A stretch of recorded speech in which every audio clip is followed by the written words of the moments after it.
Hillary Clinton's campaign is about to begin. Now, I'm not talking about that one. I'm talking about the campaign to sell copies of her new book, Hard Choices. But really, aren't these campaigns one and the same as the whole country wonders whether she's going to run for president? At the moment, book sales are a substitute for polls. Booksellers like Amazon have ordered so many copies of Clinton's book ahead of time that the publisher confirmed to me on Friday that they've initially shipped 1 million books for release on June 10th. 1 million copies. Like all things Clinton, this campaign seems to be highly choreographed, with leak after leak from the book. First, there was that section about her mother in time for Mother's Day. Then this Tuesday, her author's note. And then on Friday, the chapter about Benghazi. It all looks rather, well, political. Clinton even came out with comments about her worldview, this was in her author's note, one day before Obama was giving a major speech on his worldview. What we're seeing here is a confluence of business and politics. So I wonder, how should the press treat this PR operation? Let me bring in two experts on that, two authors. First, here in New York, Carl Bernstein, one half of the famed Woodward and Bernstein pair. He's also the author of the Hillary biography, A Woman in Charge. And here in D.C. with me, Mark Leibovich of the New York Times Magazine. He's the author of This Town. Thank you both for joining me. Hi, Brian. Good to be here. Mark, let me start with you here in the studio. Do you think the press should be treating this book campaign as if it is the start of a presidential campaign? Oh, yeah, because the Clinton people are. I mean, this has been what's become an entrenched tradition of just sort of melding the selling of a book to the launching of a campaign in many cases. And that's why mid-career memoirs, and you could say this might be a late mid-career memoir, tend to be much more cautiously written and marketed. Hillary Land seems to have this down to a science. Well, it does. And look, it's planned like a science. It's planned with a kind of Normandy level precision. And clearly these leaks, I don't know if you'd call them leaks, but they've been thought out, they've been parceled, and we see it sort of developing now a few weeks before publication. Right. Carl, do you agree that the press should treat this as if it's the start of a campaign for the presidency? Yeah, unless, of course, the whole book turns out to be a great memoir that goes deep into self-evaluation and introspection, which the last memoir by Hillary Clinton was decidedly not, and I don't think we can expect this one to be either. The word Normandy, the term, is exactly right. A presidential campaign is like a war. It's fought on a huge battlefield with great dangers everywhere and all kinds of strategy required. Mark, you mentioned leaks, whether these are leaks or not. You and I used to be at the New York Times with you. My former colleague, your colleague Julie Bosman, was on the publishing beat for years. She was so good at getting early copies of these books before the publisher wanted them out. It seems to me in this case, though, they're leaking out the excerpts themselves before reporters can go and buy a book at a bookstore and tell us what's in it. Yeah, no, it's strategic. It is taking control of the narrative, as we say in the smarty pants world. Look, I mean, clearly they had a Mother's Day, leak to Vogue and so forth. Yeah. I mean, look, I mean, that's fine. I don't think a lot of this stuff has been that interesting, frankly, and maybe there's this vast bipartisan conspiracy of titillated book buyers out there who would disagree with me. But look, you haven't seen those people. I haven't, and I haven't seen the items. Well, you wrote in your column for the New York Times Magazine last week, the fundamental paradox of politicians' books is that the more interesting they are to read, the more harmful they can be to the author if he wants another job in office. Do you think that applies to Hillary Clinton as well? Probably, yes. I mean, I think, look, I would be thoroughly thrilled and surprised if this were a completely unplugged and accurate rendering of the Hillary Clinton in private that we don't normally see when she is as straitjacketed as a politician should be when she might have big plans in the future.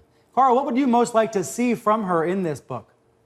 Introspection. Her previous memoir, as I said, had very little of it. My biography, which came out during the previous presidential campaign by Hillary Clinton, talks about her real life. The things that really concerned her as a child, as an adult, as a wife, as a politician. That's what we really want to look at about a person's whole life, whole career, what goes deepest. And it would be great if we got this in this memoir. As I said, I think it's very unlikely that we're going to get that. I would hope that we get glimpses of it, and sometimes inadvertently we do get that in a politician's memoir, and certainly she's more than a conventional politician. I think it's notable that we learned this week she'll be going on Fox News to promote her book. she'll give a joint interview to Bret Baier and Greta Van Susteren about a week after it comes out. So Diane Sawyer at ABC has the very first interview. She'll do a lot of interviews, but she will go on Fox. And maybe, Carl, to your point about independent voters, that's her effort to reach out to people that may need some persuading.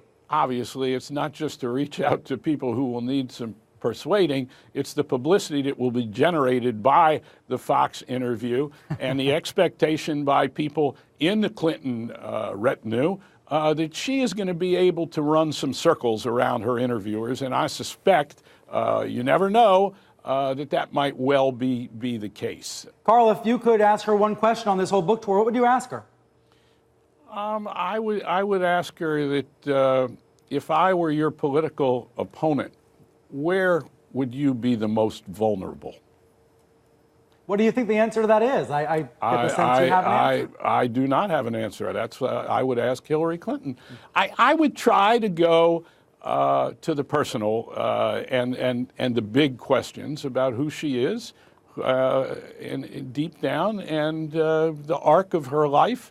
But through a question such as I just asked or posed on the spur of the moment, something that might give her pause to think for a second in an unusual way. Let me ask you that same question. If you could pose one question to her, what would it be? Well, no, I just think, I mean, if I could be completely puerile for a minute, I'm actually genuinely interested in what she would have thought if she read the Monica Lewinsky piece in Vanity Fair this month, which I thought was actually quite compelling and actually sort of goes to the progress of how women are treated in public life. And I mean, obviously, she's not going to be terribly psyched to relive that, but I actually would be curious on a purely personal level how she read that. And she has not been asked in a couple of the public forums she's been in before the book comes out. So right. She will Diane Sawyer's interview will be the first chance to do that. Also, I imagine she will.